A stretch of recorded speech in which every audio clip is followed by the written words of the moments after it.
4 ways to contact EPROLO for support. 1. Email address.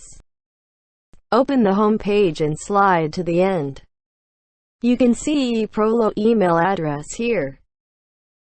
2. Live chat.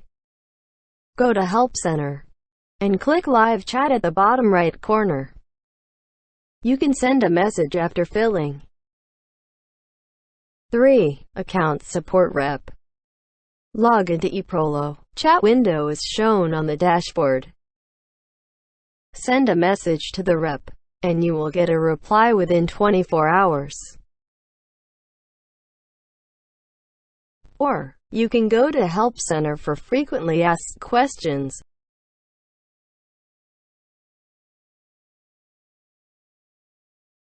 4. Skype. Log into Skype. Paste your account manager into the search bar.